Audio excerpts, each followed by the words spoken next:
Alright, gentlemen, welcome to yet another exciting episode of Minor Aristocrat trying to locate his wayward nose. And that's a little literary reference for all of you, the bookheads out there. And today we're going to have to talk about one of the most unpleasant subjects on this planet, and that is Mr. JD Vance, Vice President of the United States and world champion in calculating with furniture. And for the longest time, people were asking, why do I have to pay attention to this revolting piece of shit human being, if we can even call him that? And the answer is quite simple. The PayPal mafia, Peter Thiel, Elon Musk, these people poured untold millions of dollars into JD Vance, built him up essentially, promoted his book. He was essentially the guy who was supposed to bring understanding of the hillbilly to the coastal elite of the United States.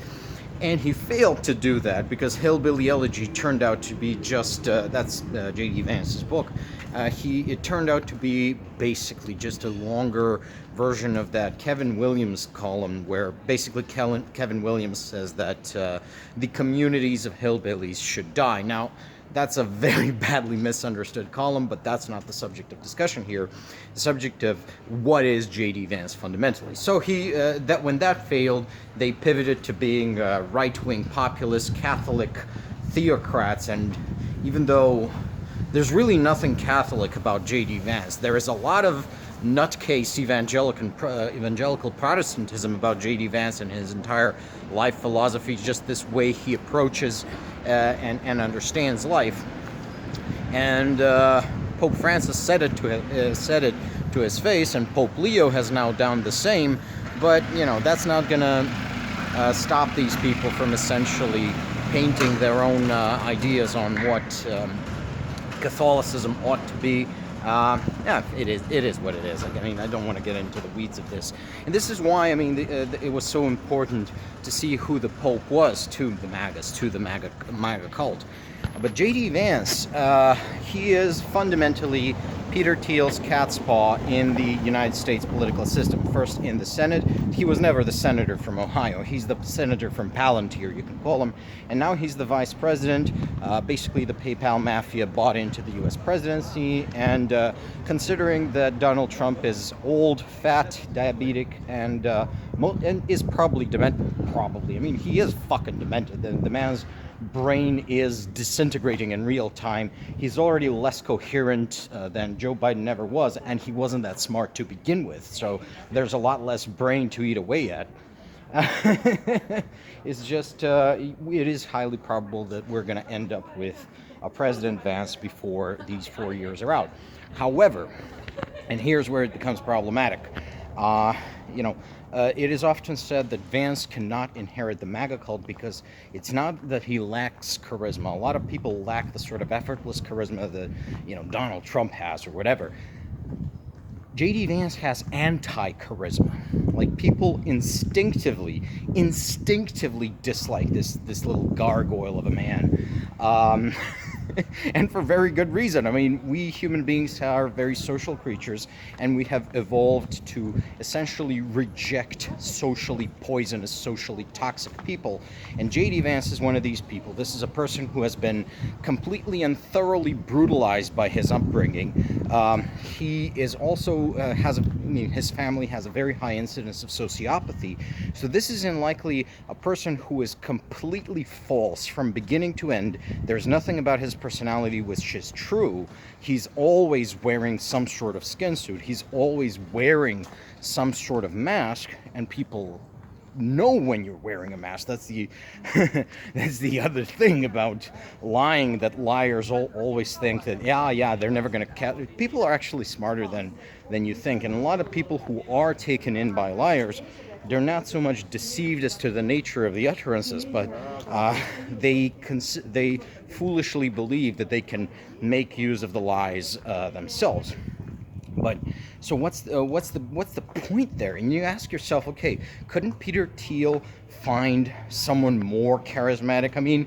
If American politics are going to be dominated by dilettantes, financed and controlled by shady vampiric entities, like Peter Thiel, who apparently drinks the blood of innocents. I can neither confirm or deny that. There's very little empirical evidence, but I tend towards not happening because Peter Thiel is very ugly. He has very bad skin quality, and we know that from the example of Bathory Countess of Nitra, that actually bathing in the blood of virgins refreshes your skin. Well, that's what she believed at any rate. So yeah, I don't think Peter Thiel bathes in the blood of virgins just because he's just falling apart at the seams. Uh, I gotta stop getting distracted by these things. But yeah, that's very nice horsey over there. I'm already distracted. But anyways, where was I going with this? So I'm sure he could have found someone more charismatic, someone more handsome, someone less problematic, less disgusting, less grody. Because that's the thing about JD Vance. He invites disgust. He is icky. He is weird. Tim Waltz was right to call him just weird. The reason why people believe the couch fucker thing, it's not because there is a passage in JD Vance's book where he says that he fucks a couch. That didn't actually happen. People made it up. The guy who made it up acknowledged it. Why it took off? Because it's what people call directionally true. JD Vance is the kind of person who would do that. He is the kind of person who would stick a glove between two couch cushions and fuck the resulting hole to completion. He really is the kind of weirdo that does these pathetic shit like I don't know, stick his dick in a washing machine or what do you call it? God damn it, a Hoover. Anyways. He is this kind of gross, grody person that we instinctively reject, like the slimy combination of Grima Wormtongue and Elliot Rogers. Elliot Rogers being the king of incels, the guy who shot and ran over a bunch of people because women wouldn't talk to him. And Vance has very strong incel/divorced dad energy, because the problem with Vance is he probably wanted to marry some of the local hillbilly girls, or at least the white girls at Yale, but he had to settle for his wife Usha, who is Indian, probably considers her ugly at some level, which, let's face it, she is, and his children are these mixed race things which he does not like. So he has very strong incel/divorced dad energies, because he is fundamentally sexually unsatisfied despite being married with children. That's the personal pathology of JD Vance. Now, the thing about it is that couldn't Peter Thiel find someone better? I'm sure there's a lot of unscrupulous sociopathic people willing to sell their souls in America who would do a much better job, but that's not the point.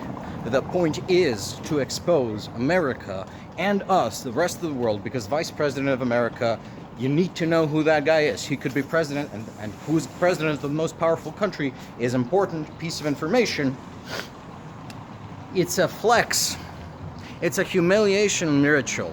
It's the PayPal mafia. It's Peter Thiel telling you, I am so rich and powerful, I can force you to pay attention to this disgusting slime ball that you would just dismiss as, oh, that guy who fucks couches. No, I'm gonna force you to look at this guy. I'm gonna force you to think about him. I'm going to inflict his disgusting sexual pathologies upon you, because I'm so rich and powerful. See, I have such thorough and comprehensive control of your political system that you have to pay attention to whatever I do. And in order to humiliate you, because a lot of these people are pathological themselves, like they are mentally ill. They should be locked up in a hospital somewhere and, have very strong electroshocks and drugs administered to them.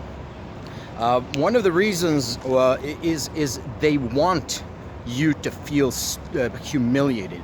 They want you to be forced to look at the disgusting spectacle, which is the Vance family, which is JD Vance personally, with his greasy beard, covering up his very weak chin.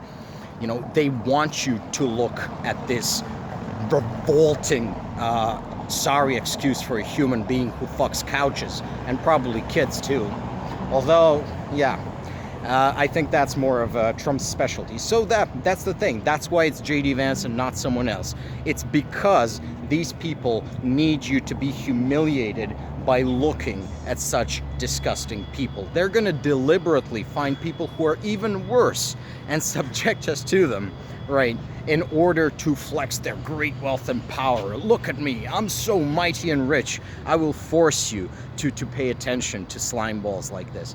That's the fundamental reason of it. Luckily, their choice of puppets is so bad that they can't even do the dilettantism and populism thing. And that's this sort of hubris, this sort of desire to humiliate instead of contentment with actually ruling is going to destroy the PayPal mafia. It's going to destroy MAGA, and it's going to destroy the enemy over time. The thing that worries me, though, that in this process of destruction, they're going to take definitely down America with it. So America's cooked. I don't think America can be saved. And unless we act and unless we do something to prevent the rise of similar figures in Europe who are similarly disgusting and humiliation rituals in of themselves, well, they're going to take us down with them. And that's what I'm trying to prevent by making these videos and other activities. Thank you for your attention, and bye-bye, folks. Take care.